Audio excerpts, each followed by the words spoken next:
চাকরি দিয়ে টানাটান সুন্নি হওয়া যায়, যার লেখা কিতাব পড়ে আমাদের ঈমান সুন্দর হয়ে যায়। ওই ইমামকে আমরা যদি নিজের বাড়ি থেকে পকেট থেকে 1000 করে টাকা ওনার উরুসে দান করি, আল্লাহর কসম বলে আপনি 1000 টাকা আজকে দেন, আর ইনশাআল্লাহ 40 দিন খানা দেখেন আপনার বাড়িতে ওই হুজুর আলা হযরতের বরকতে এই মুসলমান এই উরুসে শামিল হওয়ার জন্য আল্লাহু আকবার 1000 করে টাকা। আচ্ছা, কোন আমার বাপ লাল আমার এই পবিত্র উরুসে আলা হযরতে প্রথম আমার স্টেজে প্রথম আমার হাতে দান করবেন। 1 নম্বর এখন পর্যন্ত কিন্তু দান আসেনি আমার হাতে, সুবহানাল্লাহ। যে আমার মাকসাদ সেই অনুযায়ী আসেনি। 1000 টাকা একজন কোন বাপের বেটা, যোগ্য মায়ের ছেলে, যোগ্য বাপের ছেলে আছে এই মাহফিলে বসে, একজন আলিমকে অবহেলা করলে আপনার কিন্তু এটা ঠিক হয় না। দাদা আপনি আছেন, একটু আসেন আসেন আসেন আসেন আসেন, চলে আসেন চলে আসেন। আচ্ছা চলে আসেন চলে আসেন আসেন। আচ্ছা আমার শাহজাহান ভাই, এটা আমার কিন্তু প্রিয় বন্ধু। শাহজাহান কিন্তু আমার প্রিয় বন্ধু, এই বাচপানকার বন্ধু আমার শাহজাহান ভাই আছে। আচ্ছা শাহজাহান ভাইয়ের জন্য আমি শাহজাহান ভাইয়ের জন্য একটা গজল পড়ে দিই। ছন্দটা দেখেন। ভুলে গেল জোরে শুনলে জোরে বলো, আরেকটু জোরে।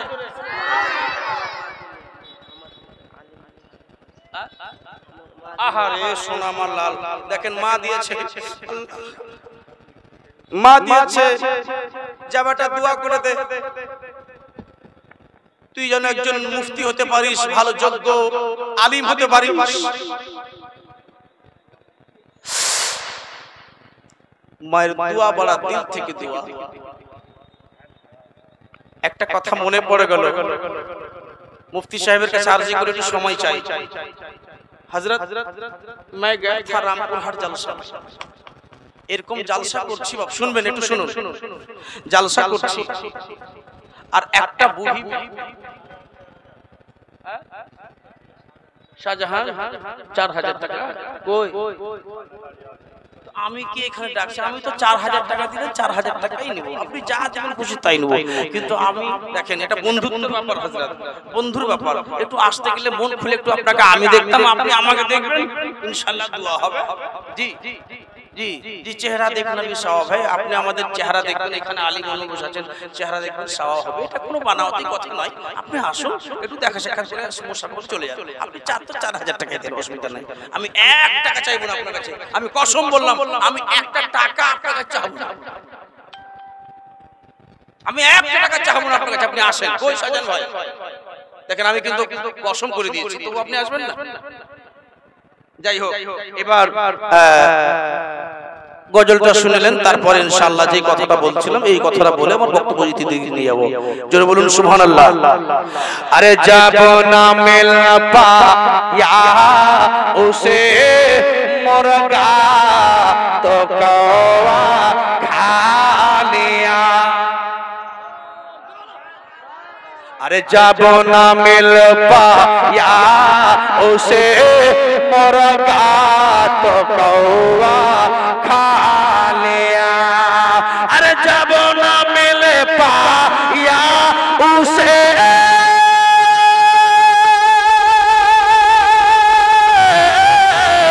अरे जाबो ना मिल पाया उसे अरे मुर्गा तो कौवा खा, इसीलिए तो तहर में नजदी बड़ा बदनाम। तकबीर, नारा तकबीर, नारा रिसालत, सुन्नी जिंदाबाद, सुन्नी जिंदाबाद, मसलके आला हजरत, बस्ती बस्ती करिया करिया दुशरिया तारी शरिया। अरे दले दले दले दले दले दले বসে তোমরা গল্প গুজব করো, কে কতটা বিড়ি বাঁধতে পারে, আনা আনে ধরো, আনা আনে ধরো, আনা আনি ধরো না বিড়ি বাঁধাতে, কুরআন পড়ো বাড়িতে, আল্লাহ তোমায় করবে পার, নাইলে তুমি ডুবে যাবে দোজখের মাঝার মাবন গো। তোমরা যতই বিড়ি বাঁধো নামাজি রোজা না করিলে বরকত পাবে না। আব্বা আমার লালেরা এবার কথাটা শুনবেন। রামপুর হাটে জালসা করতে গেছি, জালসা চলছেই হঠাৎ করে সামনে থেকে একটা জন মেয়ে, একটা মহিলা, একটা মেয়ে, ও মা, সামনে আমার একটা পাথর চালিয়ে মারলো। এই আওয়াজটা ঠিক করো, এই আওয়াজ ঠিক করো, এই ভাই বক্স কেটে আওয়াজ ঠিক করো, একটু মাইকের সাউন্ডটা কম।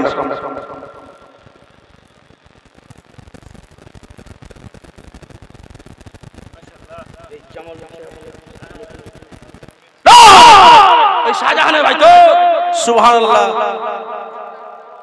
মুখ্য প্রার্থী জামাল সাহেব, নারে তাকবীর। আচ্ছা আপনারা ওনার জন্য একবার হাতটা খাড়া করে সুবহানাল্লাহ বলেন না? সুবহানাল্লাহ খাড়া করো জি, নারে তাকবীর, নারে রিসালাত।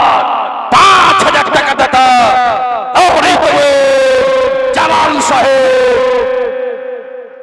আচ্ছা হযরত ও মাহবুব সাহেব, আব্দুল মাহবুব সাহেব, এই জামাল যে শাহজাহান যে ভাই তো শাহজাহান বড় না জামাল বড়?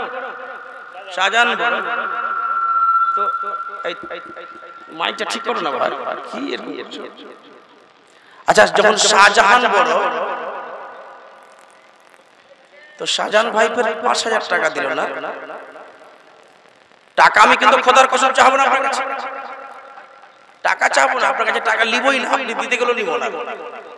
কিন্তু আমার মন বলছে যে আপনি এখানে আসেন, আমি আপনার কাছে 6000 টাকা চাইবো না। এটা মনে করিয়েন না যে আমার ভাই 5000 টাকা আমাকে 6000 টাকা যাবে, আমি চাইবো না। তাহলে আপনি এসে প্রমাণ নিলেন, আমি চাইবো না। এই দেখেন দিয়েছে 5। হ্যাঁ আওয়াজটা একটু মাইকে হালকা কমাবেন। এবার শুনুন, বড় দামদার কথা বলছি। হযরত এটা কে? মারহুম কানা হাজীর স্ত্রী, স্বামীর নামে 5000 টাকা। নারে তাকবীর, নারে রিসালাত। আল্লাহুম্মা আমিন। আল্লাহুম্মা সাল্লি আলা সাইয়্যিদিনা ওয়া শাফিয়ানা ওয়া হাবিবিনা মাওলানা মুহাম্মাদিন বারিক ওয়া সাল্লিম সাল্লাল্লাহু আলাইহি সালাতু ওয়া সালামান আলাইকা ইয়া রাসূলুল্লাহ সাল্লাল্লাহু আলাইহি ওয়াসাল্লাম। আল্লাহ রাব্বুল আলামিন মালিক মাওলা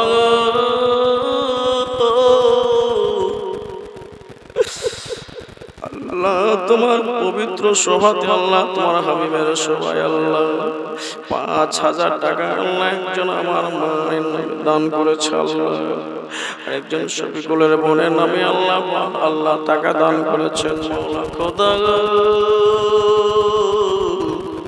আল্লাহ গো দোয়া করতে বলেছে আল্লাহ তারা যেন জান্নাত চলে যায়। আল্লাহ গো জান্নাতের বিছানা তাদের জন্য যেন দেওয়া হয়। আল্লাহ দোয়া করতে বলেছে যেন জান্নাতের লিবাস পরিধান করা হয়। দোয়া করতে বলেছে যেন জান্নাতের ফল পেয়ে যায়। দোয়া করতে বলেছে যেন জান্নাতের বিছানা পেয়ে যায়। দোয়া করতে বলেছে জান্নাতের বাগিচায় যেন তাদের প্রবেশ হয়। আল্লাহ আল্লাহ তারা তোমাকে কত আল্লাহ তোমাকে ভালোবাসে গো আল্লাহ।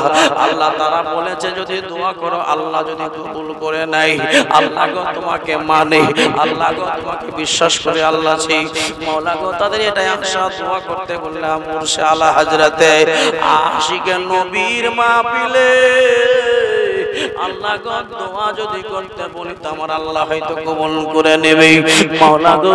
তাদের দানখানা কবুল করে আল্লাহ তাদের যাদের নামে দোয়া করতে বলেছে আল্লাহ তাদেরকে তুমি জান্নাতুল ফেরদৌসের মধ্যে আলা থেকে আলা মাকাম দান করো আল্লাহ গো। আল্লাহ তাদের কবরে তুমি নূরের বৃষ্টির বর্ষণ করে দাও আল্লাহ। তাদের কবরে নূরের বৃষ্টি বর্ষণ করে দাও আল্লাহ, তাদের কবরে হাতে নাজার কুশাদা করে দাও, তাদের কবরকে আল্লাহ নূরের ঝলক দিয়ে ঝলকিয়ে দাও আল্লাহ, তাদের কবরকে লম্বা চওড়া কুশাদা করে দাও আল্লাহ, তাদেরকে আল্লাহ তাদের কবরে আল্লাহ নূরের বাতি বর্ষা জ্বালায়া দাও আল্লাহ, তাদের কবরে থেকে জান্নাত পর্যন্ত একটা রাস্তা তৈরি করে দাও আল্লাহ। যতজন টাকা দান করেছে আল্লাহ, প্রত্যেকের রোজি রোজগারে ব্যবসা বিজনেসে বরকত দাও আল্লাহ, দোকান বসরে বরকত দাও। আমিন আমিন সুম্মা আমিন। আমিন বাহাক্কা লা ইলাহা ইল্লাল্লাহ মুহাম্মাদুর রাসূলুল্লাহ সাল্লাল্লাহু তাআলা আলাইহি ওয়াসাল্লাম। আল্লাহুম্মা সাল্লি আলা সাইয়্যিদানা মাওলানা মুহাম্মাদ ওয়া আলা আলি সাইয়্যিদানা ওয়া আলা আলি সাইয়্যিদানা মাওলানা মুহাম্মাদ। এই দেখ মিন্টু শেখ ইয়াদ আলী টোলার বাবা মায়ের নামে 3000 টাকা। আচ্ছা আব্বাজি, আপ বুঝতে পারছি আপনাদের অসুবিধা হচ্ছে, একটু 10টা মিনিট বলবো, চলে যাও। আচ্ছা আপনারা সাথ দিবেন তো? আমি এবার কিন্তু বক্তব্য দিইনি, এবার কিন্তু আমি মন ভরে একটা বক্তব্য চাই। দিব ভাই? কেউ যে কিছু বলছে না, রেগে মাশাআল্লাহ। বেটা ঠিক আছে, একটু চুপচাপ বসে থাকবে, কিছু বলিয়েন না। আমি গেছিলাম কোন জায়গায়, রামপুরহাট। কি জায়গাটা নাম? রামপুরহাট। ও মা আপনারা শুনবেন, জীবনী জালসা চলছে।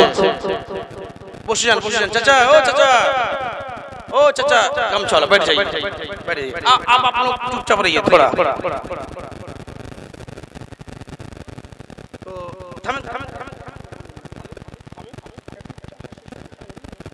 আলহামদুলিল্লাহ। তো জীবনী করছি মা, ও মা এই বেটা আপ আনা জানা জান্না হয়, যেখানে আছে বসে যাও, ঠিক আছে একটু বসো। জীবনী করছি বাপ লাল আমার, আর রাত মোটামুটি 12:30টা হয়, আর একটা বুড়ি মেয়ে পিছন থেকে একটা আমাকে পাথর চালিয়ে মারলো। এখানে কোনখানে মারলো? এই বেটা মারলো বাবা, ব্যথা হলো। পাথর ব্যথা হয়ে গেছে, রক্ত বইছে।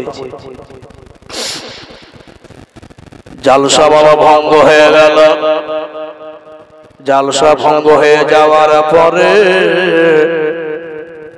সকাল হয়ে গেল। সকালের সময়তে এবার ওই কমিটির লোক আমাকে বলে, ও বক্তা সাহেব, মাওলানা সাহেব, হুজুর। বলে হ্যাঁ বলেন।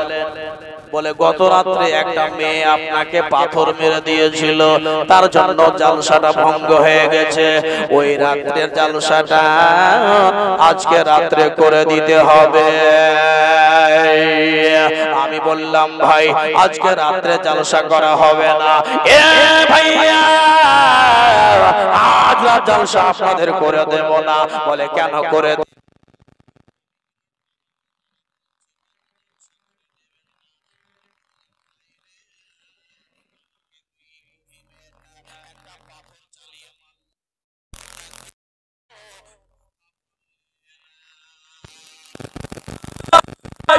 ওই বুড়ি মেয়েটা আমাকে পাথর চালিয়ে মারলো, আমার কপাল থেকে রক্তর বন্যা বইয়ে গেল রাত 12টার সময়।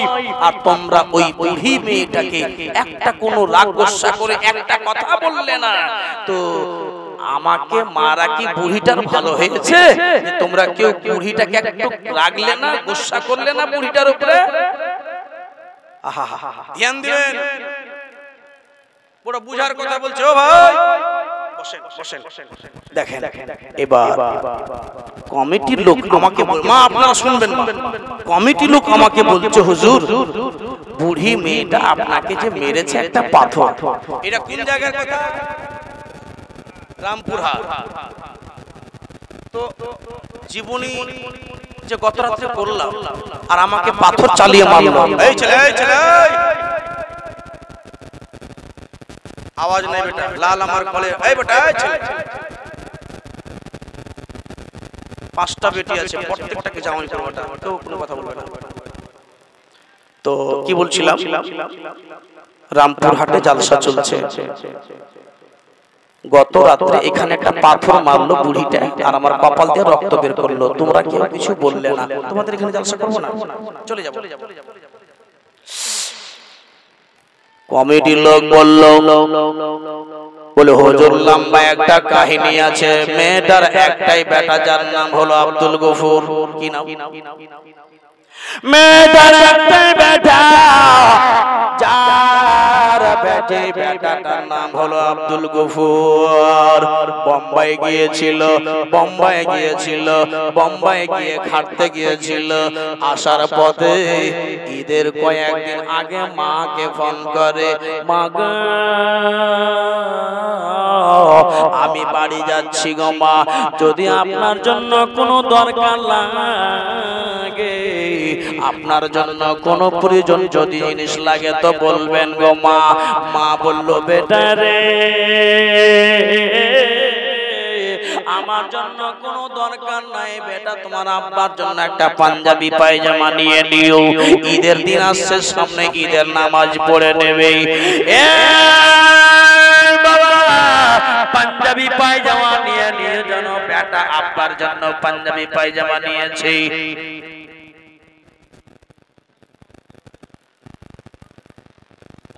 শোনা দেন আবু তাহির ভাই আজান শোনা দেন। বাংলাদেশের মাটিতে গিয়ে আজান দিয়েছিলাম, আমার ইউটিউবে দেখে নেবেন ওই আজানটা ইনশাআল্লাহ। আচ্ছা শুনুন ভাই, ও মা আপনারা কোথায় যাবেন? বসেন, দুর্দান্ত কথা বলছি কিন্তু আমল করবেন, শুনে কিন্তু আপনারা মনে করবেন। দেখেন এবার কি বেটার নাম হলো কি? আরে আপনারা বলেন কি নাম? আব্দুল গফুর। আহা, বোম্বাই থেকে মাকে ফোন করছে, মা গো মা বাড়ি যাচ্ছি গো মা, আব্বার জন্য পাঞ্জাবি নিলাম, ভাই আপনার জন্য কি নিব গো মা? মা বলল বেটা রে তোমার আব্বার জন্য পাঞ্জাবি পায়জামা নিয়েছিস রে বেটা, আর আমার জন্য কোনো দরকার নাই বেটা রে, আমি শুধু তোর মা তোর জান খানা চাই, তোর জীবন খানা চাই, তুই ভালো করে বাড়ি ফিরে আসবি রে বেটা, এটাই তোর কাছে চাই। বাপুরে তুই জিন্দা আমার বুকে লেগে যাইস, এটাই আমি চাই রে বেটা, তোর আমি টাকা চাই না রে সোনা। এই বলে যেন আব্দুল গফুর ট্রেন ধরলো। বাবা রে এবার বাবা একটু কিছুক্ষণ পরে আবার ফোন লাগালো, 10 ঘন্টা পরে ফোন লাগাচ্ছে আব্দুল গফুরের মা, কিন্তু ফোন লাগে না, ফোনটা লাগে না। আব্দুল গফুরের মা যেন আব্দুল গফুরের আব্বাকে বলে, স্বামী গো একটুখানি আমার সোনাকে ফোন লাগাও। বাবা ফোনটা লাগালেন কিন্তু সুইচ অফ। বাবা ও মা স্বামী গো আমার আব্দুল গফুর তো কোনোদিন মোবাইল সুইচ অফ করে না, আমার আব্দুল গফুর তো কোনোদিন মোবাইল বন্ধ করে না, 10 ঘন্টার মধ্যে কি সুইচ অফ হয়ে গেল।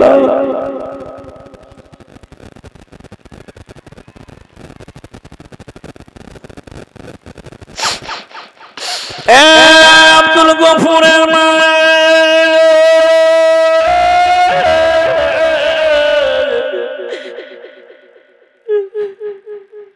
10 ঘন্টার মধ্যে আমার ছেলের মোবাইল সুইচ অফ হয়ে গেল রে। আমার স্ত্রী তোমাকে আমি কি বলবো, বেবি রে